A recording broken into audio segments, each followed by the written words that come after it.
Central New York fans, it's that time of year again. It's the end of August, the beginning of September.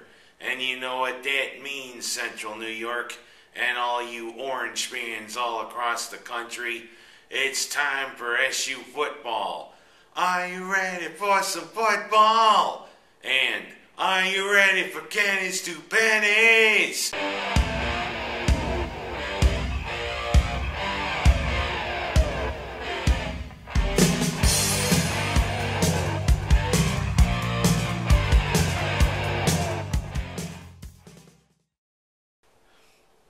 It is right now the end of August, and September 4th is just a few days away.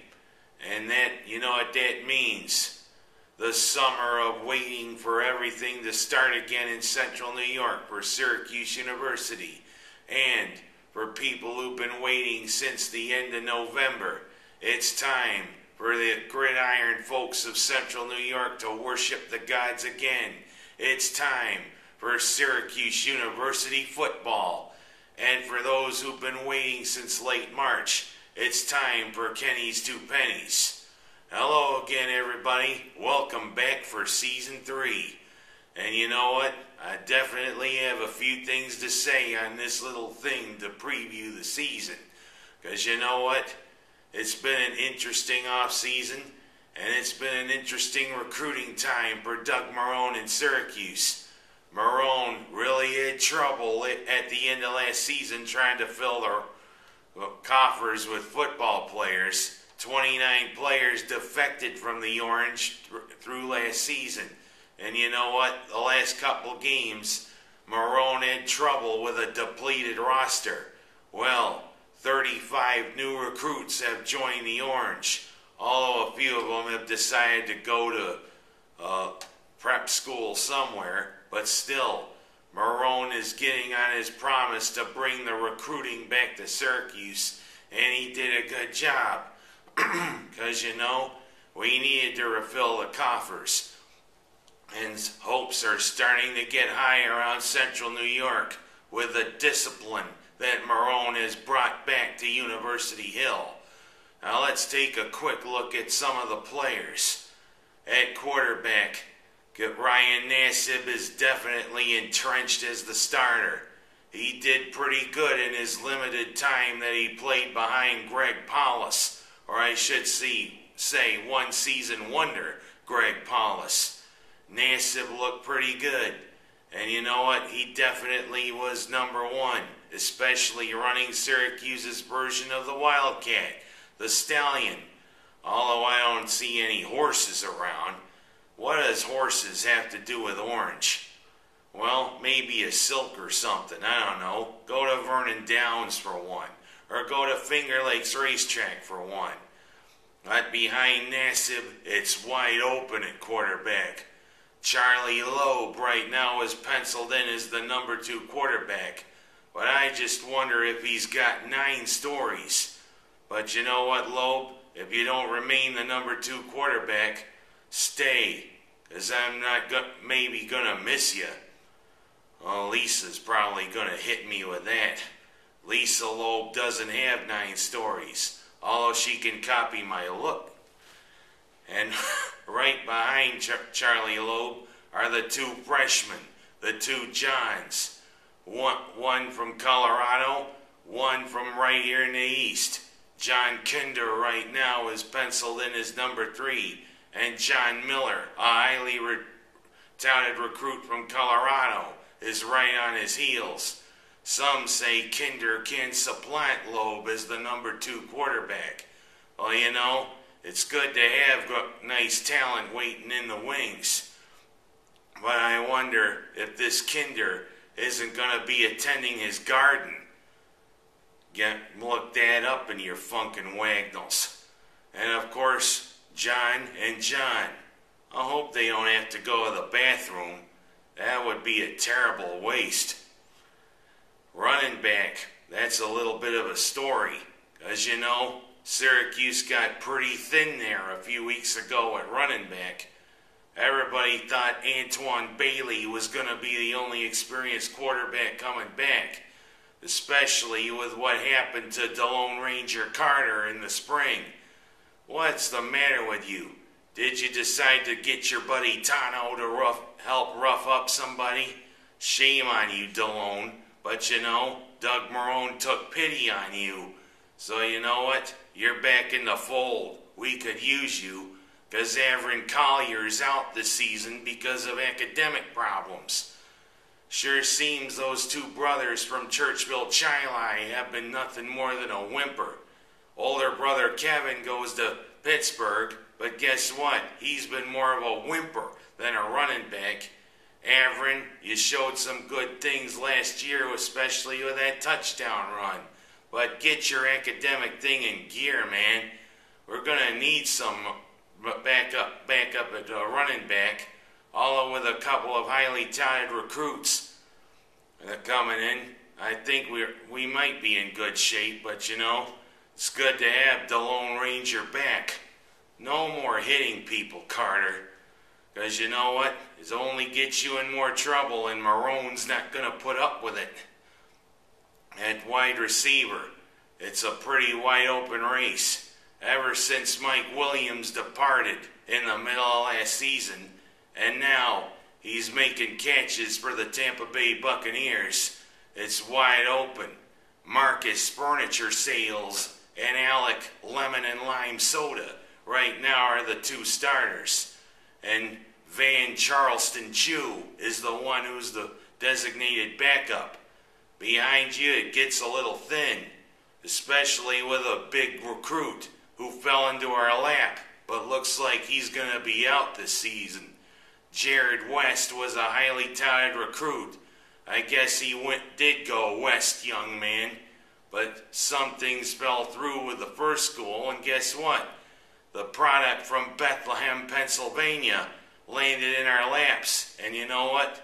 We thought we probably had an heir apparent to Williams right in our midst, but guess what?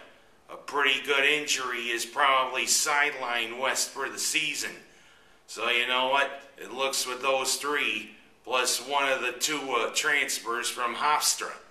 Hofstra decided to drop their football program, and Aaron Weaver has joined the Orange. Aaron Weaver and Jose Cruz have come from Hofstra. You gotta wonder, did Marrone look at any Bill Cosby tapes? Because you know how those players from Hofstra can be. Run the 109-1, have long teeth hanging out, and just have one eye in the center of their forehead.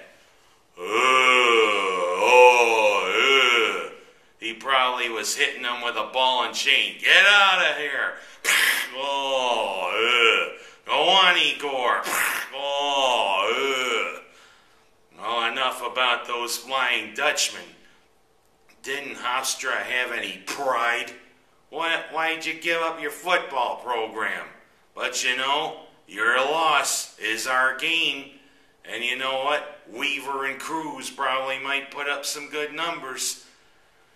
The defense, they're going to be anchored by two brothers of football royalty, especially Chandler Jones, the brother of Arthur Jones, now with the Baltimore Ravens. Of course, for the other brother, you can hardly say it's football royalty. Mikhail Marinovich is the other anchor on the defensive line, the brother of Todd Robo quarterback Marinovich, and the one who probably right now is smoking some ganja somewhere on a beach in California. Of course, your father should have known better than to make him a robo quarterback. Hey, Todd, don't you think so? Yes, I was a robo quarterback, but you know, I can't be trained like that because you know, right now I'd rather be surfing or I'd rather be smoking some weed. Oh, let me take that back. I have been smoking weed. Oh, well. And former running back Doug Hogue is the anchor of the defense in a way. He's been the leader of them since coming from running back to be a linebacker. Doug Hogue, welcome back. We look for some big things from you. And of course our secondary, led by former wide receiver Damon Merkerson. Let's hope you get some ball, Hawks, with you. Of course, Hawks can fly in the dome, but they need something to eat. Let's throw them a dome dog, shall we? And All-American standout punter Rob Long. Let's just say he's a potential All-American. He's been mentioned for that, and he's a legit pro prospect. Rob Long, I mean, you do great with those kicks, but let's not hope we have to have you come on the field too much, shall we? And while I'm at it, let's just take a very quick look at some of the games. Saturday, our third consecutive meeting against Akron, but the first time out there in Ohio, right in the midst of the city that has given us vulcanized rubber. Of course, millions of vehicles use vulcanized rubber on their bottom, but you know, Mr. Goodyear, Mr. Goodrich, Mr. Cooper, and Mr. Firestone are probably so proud of all of that. But you know, we're going to turn you zips into reclaimed rubber. For our second game of the year, we have to travel out west to take on potential #1 draft pick next year, Jake Locker, and the Washington Huskies. Many people think he could be auditioning this year to be the Buffalo Bills draft pick. Although I hope that's not the case. I mean, yeah, we could use another quarterback. Let's hope Buffalo doesn't fall that far. And also, our two FCS opponents. First, the Black Bears come back to the Dome for the second straight year. And that's the main problem with two FCS opponents. Because, you know, in order to get to a bowl, we have to go 7-5, according to the NCAA rules. Kind of a little cockamamie, don't you think? Especially since the other FCS opponent is our old friends from Hamilton, about 15 miles to the southeast. For the first time in 23 years, the opponent Syracuse has played most often, Colgate, comes back to the Dome. Although the last game left a bad taste in some fans' mouth, especially with that cheap shot injury to Ted Gregory that pretty much ruined his career at Syracuse and his pro career. And also, last but not least, after we get through with our Big East schedule, and hopefully we don't fall into the basement, the return of our old friends from Chestnut Hill. That's right, an old natural rival comes back onto the SU schedule, and it looks like it's going to continue for the next about 10 seasons. That's right, the ones who were traitors a few years ago when they left the Big East, but now the rivalry's back. Boston College comes back onto the schedule. And you know what? They're going to be ready for a little drubbing by the Orange, because you know, the Orange doesn't forget traitors. Boston College, from me, welcome back. And ready to have you Eagles take flight back to Boston after we're through with you. But you know, it's September almost, the beginning of September, and it's time for some football in Central New York. I'm Ken Haas, that's my story, and welcome back, Orange fans.